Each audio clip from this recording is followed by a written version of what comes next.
اگر یہ کارروائی ڈالنے کی کوشش کر رہی ہے کہ آئینی ترمیم کسی طرح سے لا کر اپنے مقاصد پورے کرے تو یہ کسی صورت میں بھی قابل قبول نہیں ہے۔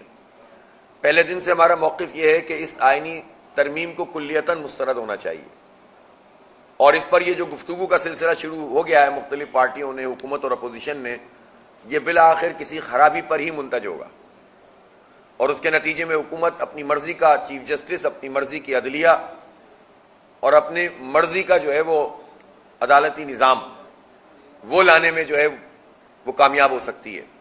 تو ایسی تمام جماعتیں جن کا تعلق اپوزیشن سے ہے، میری ان سے یہی اپیل ہوگی کہ وہ اس گورکھ دھندے میں نہ پڑیں، اور یہ جو شقوار مطالعہ ہے اس کا کام فی الحال ختم کر دیا جائے، کلیتاً آئینی ترمیم کو مسترد کیا جائے۔ جب چیف جسٹس صاحب کا ٹائم پورا ہو جائے گا اور منصور علی شاہ صاحب حلف اٹھا لیں گے، اس کے بعد پھر حکومت آئے اور کچھ آئینی عدالت کی بات اس کو کرنی ہے یا مزید کچھ ترمیم کی بات کرنی ہے تو اس وقت ٹیبل کیا جائے۔ اور افسوسناک بات یہ ہے کہ جو حکومتی جماعتیں ہیں وہ بھی ساری کی ساری تیار تھیں اس بات کے لیے، اور اگر یہ راستے میں رکاوٹ نہ بنتی تو یہ تو تقریباً 20-25 دن پہلے کام ہو چکا تھا اور سب نے مہر لگا دی تھی۔ اور اب یہ ایم کیو ایم ٹائپ کی جو فارم 47 والی پارٹیاں ہیں، بی مینڈکی کو بھی زکام ہونا شروع ہو گیا ہے کہ ہمارے مطالبات بھی مانے جائیں۔ بھائی آپ مطالبات کیا منوا سکتے ہیں؟ آپ کا مینڈیٹ جعلی، آپ کو 2-3 ہزار ووٹ ملے ایک پی ایس کے اوپر اور 4 ہزار ووٹ ملے ایک این اے پر، اور آپ کو جا کر مسلط کر دیا گیا جعلی طریقے سے آپ کو، تو آپ کی کیا حیثیت ہے؟ آپ نے تو کراچی کی حیثیت کو تباہ و برباد کر دیا، سندھ کی حیثیت کو برباد کر دیا۔ کوئی وزن نہیں ہے ہمارا۔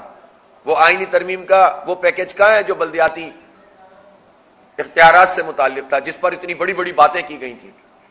وہی کم از کم اس کے ساتھ ملا دیتے تو اختیارات نچلی سطح پر منتقل ہو جاتے۔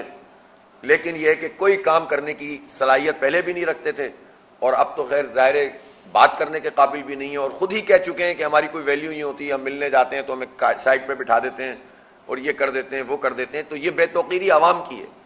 5,500 پولنگ اسٹیشنوں اور تقریباً 21-22 ہزار پولنگ بوتھ میں سے ایم کیو ایم ایک بھی نہیں جیتی، ایک بھی نہیں جیتی، اور اس کو کراچی سے کتنی ڈائریکٹ 15 اور پھر 2 حیدرآباد سے، اور پھر اس کے بعد مزید 4-5-6 ملا کے 22-23 قومی اسمبلی کی سیٹوں پہ بیٹھے ہوئے۔ ان 22 سیٹوں کا کراچی والوں کو کیا فائدہ ہے؟ اسی طرح سے بقیہ جو سیٹیں بچی تھیں وہ پیپلز پارٹی کو دے دی گئی تھیں۔ تو اس لیے یہ جو فارم 47 والی کارروائی ہے، اس نے تو پوری جمہوریت کو